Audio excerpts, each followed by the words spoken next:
Olá, um retrato das nossas empresas estatais é o tema deste nosso diálogo no Espaço Democrático de hoje. O Espaço Democrático é a Fundação para Estudos e Formação Política do PSD, o Partido Social Democrático. Para tratar desse tema, nós temos hoje, com muita satisfação, a participação do professor Márcio Holland. Ele é doutor em Economia pela Unicamp, é professor da Escola de Economia de São Paulo, da Fundação Getúlio Vargas.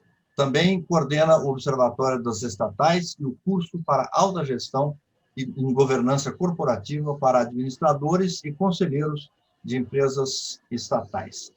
O professor Márcio Holland foi secretário de Política Econômica do Ministério da Fazenda, membro do Conselho de Administração do BNDES e da Brasilprev. Ele é autor dos livros Taxa de Câmbio no Brasil e A Economia do Ajuste Fiscal. Tem doutorado e pós-doutorado em Economia pela Universidade da Califórnia. Professor Márcio Holland, muito obrigado pela sua participação. Muito obrigado, o prazer é todo meu. Estamos aqui. No programa de hoje, nós vamos ter a participação do nosso colaborador, o cientista político Rubens Figueiredo. Salve, Rubens. E também do professor Vilmar Rocha, professor da Universidade Federal de Goiás, ex-deputado federal e frequentemente colabora conosco nessas entrevistas. Salve, professor Vilmar. Também teremos a participação, através de perguntas enviadas por vídeo, do economista Luiz Alberto Machado, do André Matarazzo, que é industrial, gestor público, ex-ministro do governo FHC e responsável pela privatização da CESP em São Paulo, e também do cientista político Rogério Schmitz. Professor, eu queria começar com uma questão que foi sugerida, aliás, pelo próprio Rubens Figueiredo. É a seguinte: o Brasil é considerado um país aí com tradição estatizante. É inegável, claro, que as estatais tiveram um papel importante no processo de industrialização do Brasil. Mas elas ainda são necessárias hoje? Bem, excelente pergunta. Quando a gente olha um pouco a história da economia brasileira no século passado, nós observamos que houve todo um processo de desenvolvimento econômico associado à industrialização, né? O Brasil saía de uma posição primária exportadora para uma economia industrial, que culminou ali mais ou menos entre o plano de metas, no período de Juscelino Kubitschek, e o ciclo ali até o final, início dos anos 70, né, com o segundo PND, e por todo esse período de tempo, o Estado foi extremamente presente, né? Eu até diria que o Brasil é uma espécie de um capitalismo estatal, né? Todo esse movimento de industrialização, de desenvolvimento econômico, de urbanização, de montagem de um parque industrial moderno, diversificado, por todo o território nacional, teve sempre do lado a presença do Estado de várias formas. E as empresas estatais eram uma dessas formas que o Estado encontrava para atuar e estimular o setor privado a atuar no Brasil, né? Pode-se dizer até que elas cumpriram o seu papel, né? O grande problema que tem é quando a gente olha a partir dos anos 80 para cá e observamos a chamada função social de uma empresa estatal. Para que serve uma empresa estatal? A partir do artigo 173 da Constituição Federal, né? Que é atender a interesse coletivo, a uma função social de interesse coletivo ou imperativo de segurança nacional, né? E aí, quando a gente faz uma varredura, Sérgio, pelas empresas estatais brasileiras, nós observamos que a grande maioria dessas empresas estatais não estão mais alinhadas a esse artigo da Constituição de 88, né? Elas não cumprem mais esse interesse coletivo. O que vem acontecendo é que muitas empresas estatais foram constituídas para cumprir uma função para um período, essa função passou e elas continuam. Vou dar um exemplo clássico, tá? Que é o Banco Basa, o Banco do Estado do Amazonas, que foi constituído no ciclo da borracha, por conta do desenvolvimento da borracha na região norte, cessou-se o ciclo da borracha e o Basa continua agora fazendo empréstimos consignados, taxa de juros subsidiada para desenvolvimento local, foi achando outras funções, tá? Ou então situações mais, digamos, eu diria até que causa mais discussão nacional pelo tamanho, pelo porte, que é o Banco do Brasil. O Banco do Brasil hoje tem uma atuação eminentemente privada, exceto o crédito rural, que eu posso elaborar mais depois sobre isso, e por conta do crédito rural, né, por conta de uma pequena parte, a gente justifica uma empresa que é um banco de grande porte, fazendo diversas operações, eu diria a grande maioria das operações bancárias, financeiras, que os bancos privados já fazem. Portanto, não vejo sentido um banco público para fazer operações que o banco privado faz, né? Assim como eu poderia citar o caso de empresas de transporte metroviário, né, como a CPTU, a Transurb, que já não tem há muitos anos, se não décadas, recursos para fazer investimentos em trens, na sua infraestrutura logística, nas suas soluções em geral de mobilidade, e está ali como empresa estatal, porque parece para muitos que é legal ter uma empresa estatal de mobilidade urbana, mesmo que seja precária, sem capacidade de fazer investimentos, sem oferecer serviço de qualidade. Traduzindo, o Brasil não precisa da quantidade de empresas estatais que tem hoje. Quando você olha uma estatística internacional, que são as estatísticas da organização da OCDE, o Brasil tem pelo menos 5 vezes mais estatais que a média de países da OCDE.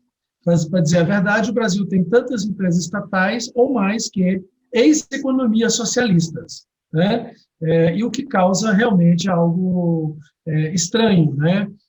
Portanto, não vejo sentido, não se justifica nem pelo artigo constitucional, nem pelo que elas fazem hoje, a existência de tantas empresas estatais no Brasil. Rubens Figueiredo, a primeira pergunta é sua. Professor Márcio, recentemente o Ministério da Economia publicou um levantamento sobre 46 empresas estatais e os benefícios e salários que essas empresas oferecem aos seus empregados. Eu não sei o que foi pior, ler esse relatório ou verificar a falta de repercussão que esse relatório teve. Algumas empresas estatais têm um salário médio de mais de R$20 mil. Tem empresa que oferece 4, 5, 6 dias para o funcionário, caso faleça um sobrinho.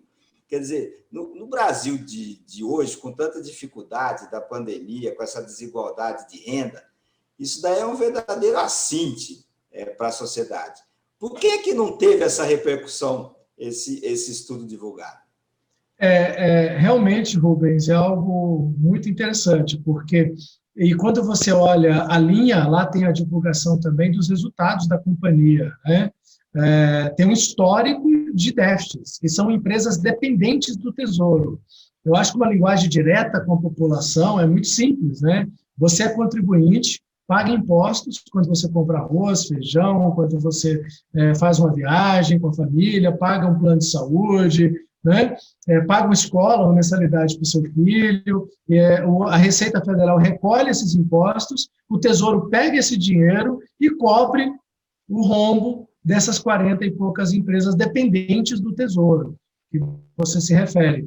Porque a grande maioria delas tem no seu histórico resultado negativo, alguns bem elevados, né? Algumas até melhoraram, se você observar ali a evolução no tempo, os últimos 2 anos ficou levemente positivo, mas o histórico se você somar os valores, é negativo muito alto, tá? Portanto, essa é a mensagem que eu diria. Nós estamos tendo uma empresa estatal dependente do Tesouro, que quer dizer dependente de recursos dos contribuintes, né? Aí vem a pergunta 2, o que elas estão fazendo? Para que elas existem? Por que existem essas empresas estatais? Né? Eu acho que isso é muito mal discutido no Brasil. O grande problema, Rubens, é que quando a gente discute empresas estatais no Brasil, infelizmente a discussão vai para o campo ideológico e não técnico. Tá? E o campo ideológico é o campo do liberal versus não liberal. Quem quer vender de graça empresas estatais a preço de banana e quem precisa da empresa estatal porque o Estado brasileiro falha, né? É ineficiente, é incompetente em prover recursos, precisa de uma empresa estatal para isso. Então fica essa discussão liberal versus intervencionistas, tá? Sem observar que mais de 40 empresas estatais são dependentes do Tesouro, tem resultados financeiros muito ruins, não tem capacidade de investimento, mesmo quando o resultado é positivo, não tem capacidade de investimento, e, ao mesmo tempo, tem esses salários bem acima da média dos salários do próprio servidor público em geral, né? E dos salários do setor privado, sem dúvida nenhuma. Eu acho que, infelizmente, o assunto é muito pouco discutido no Brasil. Eu coordeno um observatório de empresas estatais, e quando a gente montou esse projeto, com o objetivo, primeiro, de contar quantas estatais tinha o Brasil, porque nem isso a gente tinha, não havia nem estatística de quantas estatais nós tínhamos ou temos no Brasil hoje. A SEST, do Ministério Antigo, do Ministério do Planejamento, estava fazendo um bom trabalho de levantamento e organização dos indicadores e dados, é um trabalho muito recente, e a gente foi somando as empresas estatais dos estados e dos municípios. E quando bateu 440, nós paramos de contar. Tá? Nós paramos de contar. O Brasil tem mais de 440 empresas estatais distribuídas por todo o território nacional, fazendo de tudo que você possa imaginar, inclusive aquilo que o setor privado já faz muito bem. Então, uma discussão que tem que ser feita claramente com a sociedade é para quê e por que tantas empresas estatais. E, segundo, quando elas geram déficit, vocês pagam a conta com mais impostos.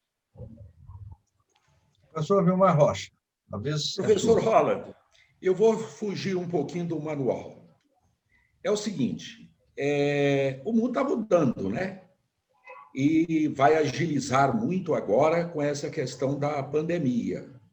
Existe uma discussão mundial para saber qual será o novo mundo que vai surgir pós-pandemia. Nas relações do trabalho, nas relações de consumo, na vida, de uma maneira geral. Mas uma coisa parece que a pandemia mostrou, é que ainda precisa de governos, ainda precisa de estados. Só o Estado, poderia enfrentar isso no mundo todo, a pandemia, como está enfrentando. Esse é o papel do Estado. Então, essa é uma discussão que nós vamos ter que ter, mais Estado, menos Estado, Estado necessário, em quais setores, etc.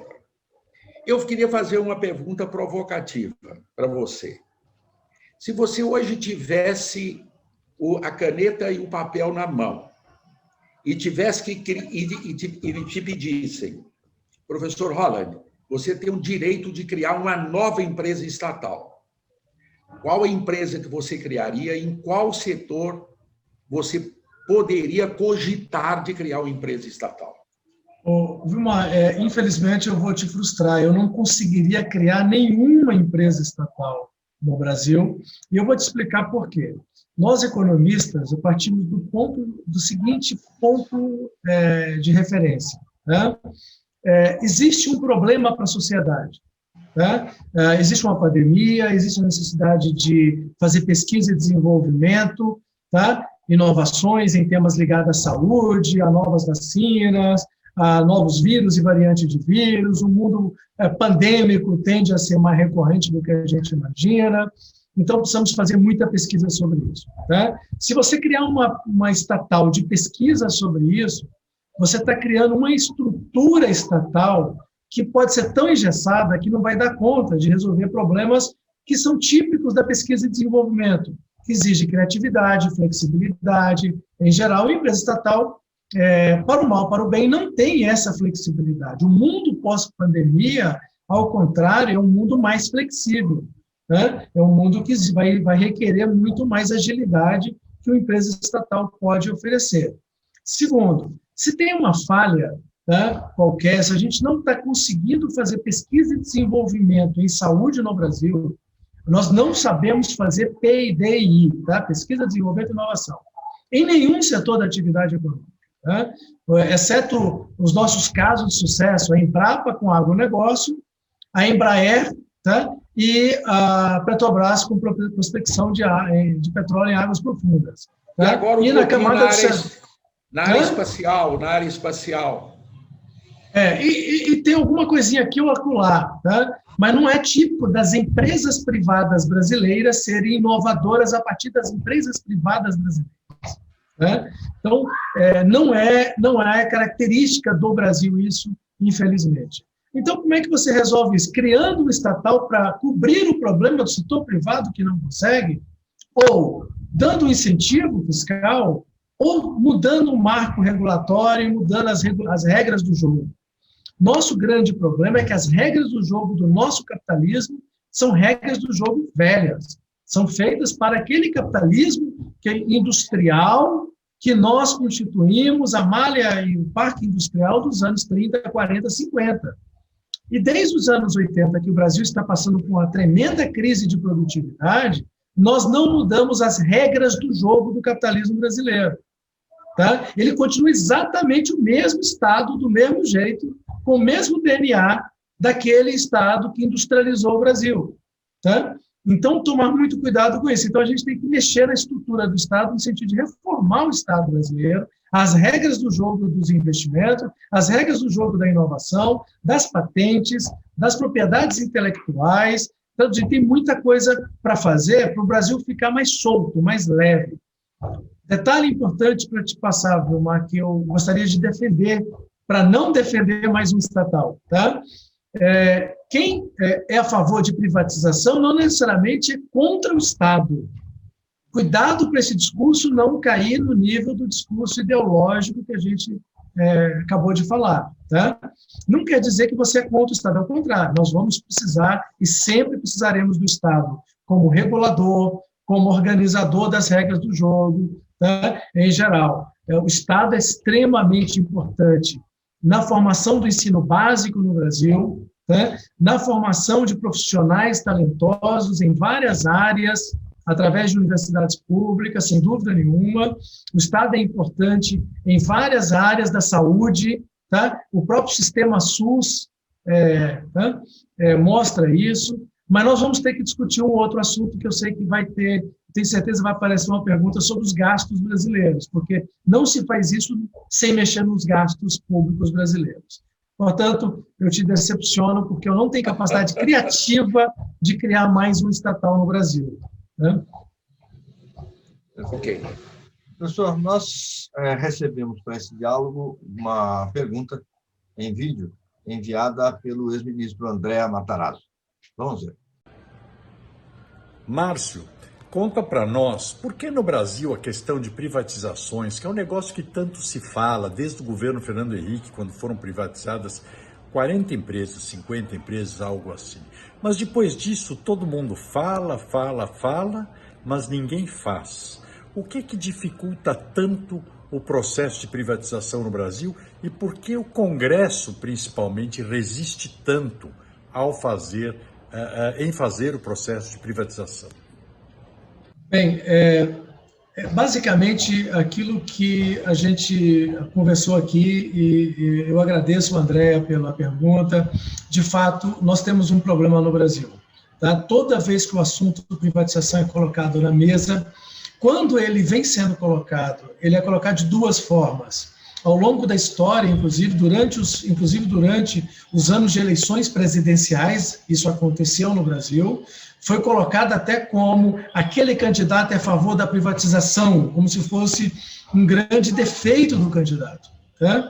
E aquilo é jogado de forma populista, ou joga de forma populista o eleitorado contra o candidato. Tá? Ou então, quando assume-se um governo mais de viés liberal, ele trata a privatização como se fosse a grande solução de todos os males do Brasil. Vamos privatizar todas as empresas estatais, vamos obter 800 bilhões a 1 trilhão de reais, vamos acabar com a dívida pública. Não é exatamente nenhuma coisa nem outra. Esse é que é o grande problema. Primeira questão importante, André, precisamos tirar o debate de privatização, tá, da sala da ideologia. Tá? É um assunto técnico importante para o país, tá? Fundamental para o país, e temos que mudar o discurso, para quando um político populista jogar o assunto, tá, ele não ter vez. Por exemplo, a pergunta que hoje a gente faz, quando a gente faz um levantamento das estatais brasileiras, o que a gente observa? A gente observa muita ingerência política, indicações político-partidárias, os conselhos de administração, conselhos fiscais em geral, tá? Na verdade, eles funcionam como uma distribuição de cargos de confiança dos governos, quaisquer que sejam os governos, deixa claro, tá? Segundo ponto, segundo, tem muito abuso do poder do controlador. O que é isso? Tá? Pelo fato da União, ou mesmo do Estado, do ente subnacional, tá? Ou do município, ser controlador daquela empresa, em geral, o poder executivo arbitra muito sobre aquela empresa. Tá? Define a política de investimento, a política de preços, indicações políticas de presidente, diretores, vice-diretores, superintendentes. Tá? E essas indicações não são por mérito, não são por qualidade técnica. E, na maioria das vezes, são indicações que vêm e vão embora. Indica um candidato, alguém filiado a um partido, aí esse candidato filiado ao partido assume um outro cargo, indica outro, então não tem uma gestão e não tem uma governança corporativa essas empresas, de qualidade, infelizmente. Né? A população precisa entender que as empresas estatais estão a serviço muito mais dos políticos do que da sociedade. Né? Esse é que é o problema que tem que ser colocado. Né? Quando alguém defende uma empresa estatal, está defendendo muito mais repartição de cargos políticos, seus interesses, do que defender a sociedade. Está defendendo muito mais um abuso do poder do controlador, em ir lá fazer ingerência nas empresas estatais, do que prestar bom serviço à população. Tá? Eu vou fazer uma provocação. Alguém vai dizer, puxa, mas o Banco do Brasil é fundamental por causa do crédito rural. Bom, então vamos resolver o problema do crédito rural, tá? E não o Banco do Brasil. A Caixa Federal é fundamental porque tem um crédito imobiliário. Bom, se for assim, tá? Todas as empresas estatais terão justificativa e vamos poder criar várias empresas estatais todos os dias. Tá? E não iremos resolver o problema da oferta de serviços de qualidade no Brasil. Esse é que é o grande problema. Não iremos resolver o problema. Tá? Portanto, André, eu acho que o grande problema que a gente tem é que a gente leva o debate da privatização para o campo ideológico e, às vezes, quem defende a privatização faz isso de forma tão, eu diria, agressiva, que joga contra a própria agenda. Perfeito. Professor, a próxima pergunta veio do economista Luiz Alberto Machado. Vamos acompanhar. Márcio, há uma frase atribuída ao ex-ministro Pedro Malan que diz que no Brasil até o passado é incerto. Mas tem uma prática que, de certa forma, nega essa afirmação. Essa prática é da alternância entre governos gastadores com governos que são obrigados a ter uma postura mais na retranca. Isso vale para grandes municípios, isso vale para governos de estado, isso vale para o governo federal. Mesmo com o advento da Lei de Responsabilidade Fiscal, que já tem 2 décadas e que muita gente achou que ia acabar com isso, a coisa continua. Gestores driblam a Lei de Responsabilidade Fiscal, gastam muito mais do que poderiam e, de certa forma, passam o governo para o sucessor numa situação extremamente complicada. A que você atribui isso? Isso é uma questão cultural? Quando é que o Brasil vai conseguir superar isso daí, se é que vai? Luiz Alberto, muito obrigado pela pergunta. Vem acontecendo, sem dúvida nenhuma, alternância de governos mais gastadores e governos que, obviamente, porque algum governo é mais gastador, precisa correr atrás do prejuízo e fazer ajustes fiscais. Tá? Mas antes, eu sempre gostaria de lembrar, até porque esse espaço aqui é democrático e é importante para esclarecimentos, e a gente partir dos principais pilares. O que falta no Brasil é a discussão começar sempre daquela origem essencial. Né? O que é a origem essencial? Quando a gente olha os gastos públicos brasileiros, tá? Hoje está em torno de 1,5 trilhões de reais. Ele só está 1,9 trilhões em 2020 por conta dos gastos da pandemia. Tá? Mas, na média, ele é 1,5 trilhões de reais. Esse é o dinheiro que o governo da União, a União, gasta e precisa buscar impostos para cobrir isso. Tá? Esse é o grande desafio. Quando você olha esses gastos, aproximadamente 1 trilhão de reais, tá? São 2 gastos apenas: Previdência Social e pessoal e encargos, 700 bilhões, 300 bilhões, tá? Aproximadamente. Então, a gente está falando de um engessamento de gastos que já começa com R$1 trilhão, com 2 itens de gasto. Eu fazendo um exercício, se você estivesse numa empresa privada e tivesse 2 gastos correspondendo a 75% de todo o gasto, tá? Você já começaria com um problema, você não consegue administrar isso. Tá? Até porque são 2 gastos que crescem independente da decisão de qualquer ministro da Economia. Tá? Os gastos da Previdência crescem porque aumenta o universo de elegíveis, as pessoas vão envelhecendo e vão pedindo benefício, e tem direito, porque está na regra, tá? E os gastos dos servidores crescem mesmo quando não há reajuste de salários, porque tem as progressões naturais, tá? E tem também lá dentro as aposentadorias dos servidores públicos. Então, esses gastos já crescem, tá? Junte-se a isso os gastos sociais que a gente vem criando no Brasil nos últimos anos, como o Bolsa Família, tá? Como o próprio BPC e LOAS, que teve mudança na regulamentação, mas já é histórico desde os anos 70, a Constituição validou, de 88, né? O seguro-desemprego, auxílio abono salarial. Então, quando você ajunta essas outras despesas, 95% aproximadamente dos gastos são tidos como obrigatórios. Ou tem lei ou tem Constituição definindo.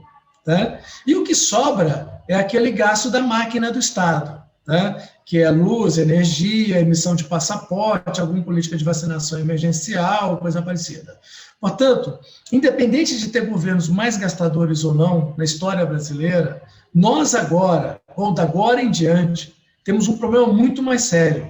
Os governos não poderão ser mais gastadores, porque basicamente as despesas bateram no limite da obrigatória e da carga tributária. Tá? Então, hoje nós temos 1,5 trilhões de gastos, e desse 1,5 trilhões de gastos, perto de 1,4, 1,45, eu poderia dizer que ou é essencial ou é obrigatório por lei ou por Constituição. Tá?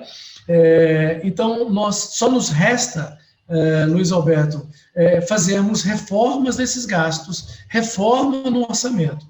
O Brasil não foge da agenda de reformas. A gente pode postergar, a gente pode adiar, mas não tem como. Mais reforma da Previdência terá que ser feita, reforma administrativa dos servidores públicos terá que ser feita, e reforma da peça orçamentária terá que ser feita. É só ver o que está acontecendo em relação ao orçamento 2021, que você cria ficticiamente uma noção de orçamento que não existe despesa para ele, porque você subestimou intencionalmente despesa obrigatória, para poder dar espaço para emendas.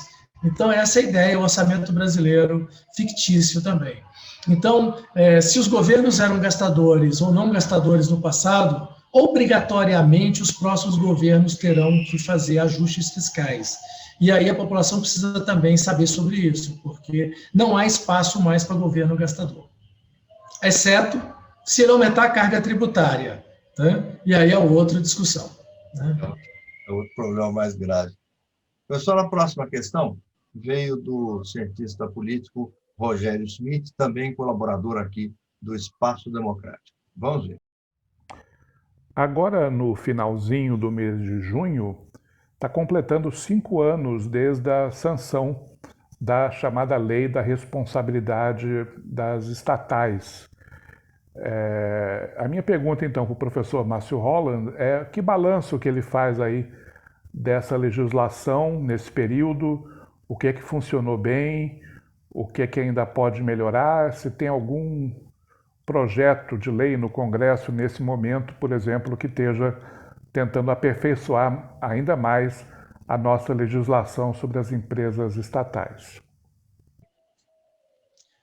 Muito bem, Rogério, obrigado pela pergunta. Então, foi publicado em 2016 a Lei 13.303, que é a chamada Lei das Estatais, ou Lei de Responsabilidade das Estatais.